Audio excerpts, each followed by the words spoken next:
So next, hello students. Next we shall see the metal carbonyls.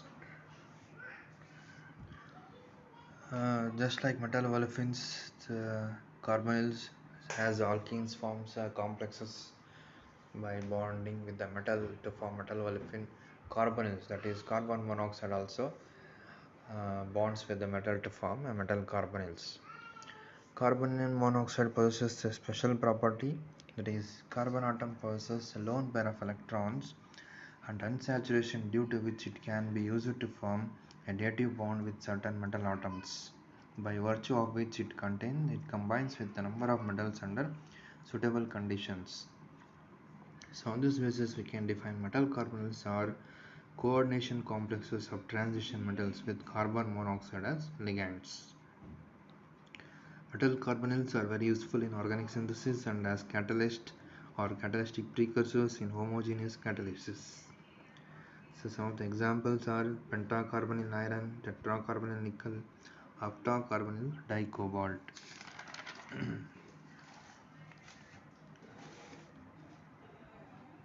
So next, coming to the classification of these metal carbonyls. So in some books they are given 3 types of classification, some given there are 2 types. Mainly metal carbonyls are classified into 2 types. So this is the basic classification usually most of the people refer. One is mononuclear or monomeric carbonyls. These are such compounds which contain only one metallic atom per molecule, that is per molecule of type M carbonyl X. Here it is one of the examples: hexacarbonyl nickel, hexacarbonyl chromium, where there is only one metal bonded to the 6 carbonyl groups. But polynuclear carbonyls. So these contain 2 or more metallic atoms per molecule and are type of MX carbonyl Y. So here 3 iron are bonded to the 12 carbonyls, 3 ruthenium metal are bonded to the 12 carbonyl groups. Some methods of preparation we discussed here of metal carbonyls. So one is by direct combination of metals with carbon monoxide. Nickel, when freshly reduced, combines with carbon, that is carbonyl, at room temperature and ordinary pressure to form tetracarbonyl nickel. Nickel plus 4 carbonyl gives 40 degrees centigrade gives tetracarbonyl nickel, a common reaction to form a metal carbonyl. Iron combines with carbonyl at 200 degree and centigrade and 100 atmospheric pressure to form a pentacarbonyl iron. So iron combines with 5 carbonyl and forms at 200 degrees centigrade and 100 atmospheric pressure to form pentacarbonyl iron. This is direct combination of metals with the carbon monoxide. So the second type of preparation is reduction of metal salts and oxides. So some metal carbonyls are prepared by the reduction of metal halides in the presence of high pressure of carbon monoxide. That is, for example, formation of chromium hexacarbonyl from anhydrous chromium 3 chloride in benzene with aluminum as a reducing agent and aluminum chloride as catalyst. So it forms hexacarbonyl nickel. Reaction is given below. Oxidation of metal carbonyl hydrides. So oxidation of metal carbonyl hydrides by MnO2, manganese dioxide or hydrogen peroxide, yields metal carbonyls. For example, oxidation of iron carbonyl hydride using H2O2 gives the trimeric tetracarbonyl of iron. So that means tetracarbonyl iron hydride, when it is undergoes oxidation in presence of hydrogen peroxide, it forms trimer, tetracarbonyl iron trimer.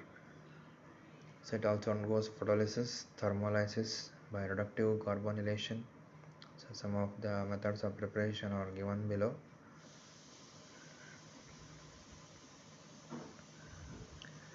So coming to the structure and bonding in metal carbonyls. So this is very important part with respect to the metal carbonyls. Here also there are three stages as in case of uh, metal olefins.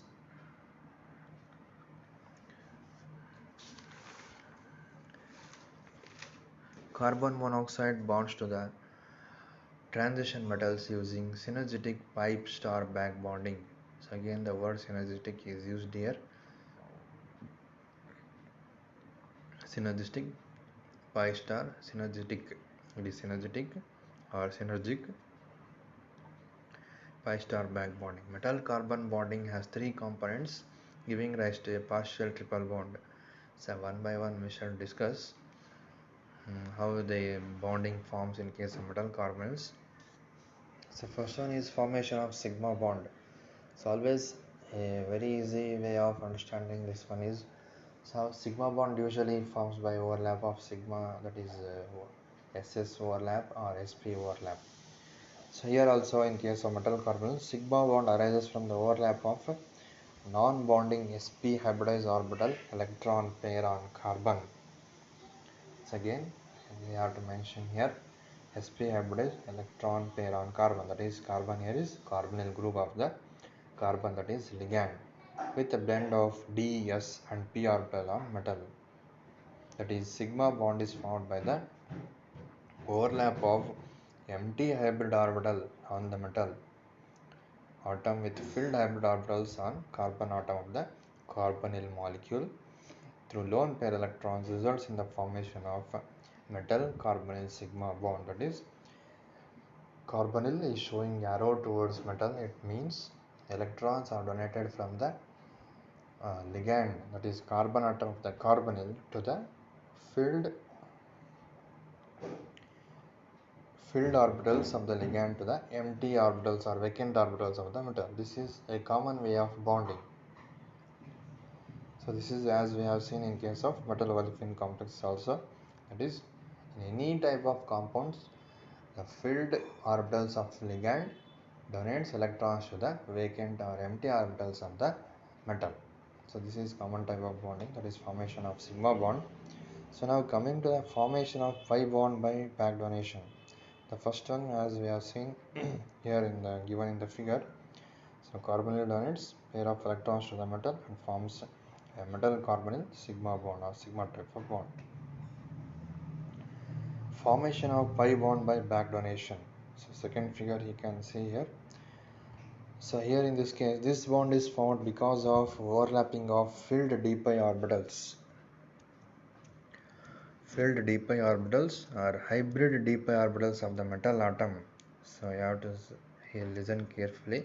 Here metal orbitals are filled d pi orbitals are hybrid d pi orbitals of metal atom with antibonding pi orbitals on carbonyl molecule, that is with empty antibonding pi orbitals on carbon. That is a pi bond arises from overlap of filled d orbitals on the metal with a pair of pi star antibonding or projecting from the carbon atom of the carbon. This kind of binding requires that metal have d electrons and that the metal is in relatively low oxidation state of 0 or plus 1, which makes the back donation of electron density favorable, as electrons from the metal fill the pi antibonding orbital of the carbonyl, that is empty hybridized orbital of the empty pi star hybridized orbital of the carbonyl. Here metal orbitals are filled, ligand, that is pi star antibonding orbitals are vacant. Here donation of electrons happens from the metal to the empty pi star antibonding orbitals of the carbonyl group. This weakens the carbon oxygen bond compared with free carbon monoxide, while the metal carbon bond is strengthened. This bonding mechanism is known as synergetic interaction, which accounts for major part of the metal carbon bond strength in metal carbonyls and related compounds. So I think you have understood the bonding in case of how the sigma bond and pi bond happens. Sigma bond, a usual type of bonding. Pi bond happens a back donation, that is filled orbitals of the metal to the vacant or empty pi star anti-bonding orbitals of the carbonyl group, or as we can call it as here ligands. So here in case of organometallic compound, we never call it as a ligand. Instead we call a molecule, a carbon molecule, carbon monoxide molecule, carbon atom of the carbon monoxide molecule. So ligand word is not used in case of organometallic compound, but still to make you understand, I am using the word as a ligand. So synergistic bonding involves transference of electrons from ligands to metal and transference of electrons from filled metal orbitals to the anti-bonding orbitals of ligands.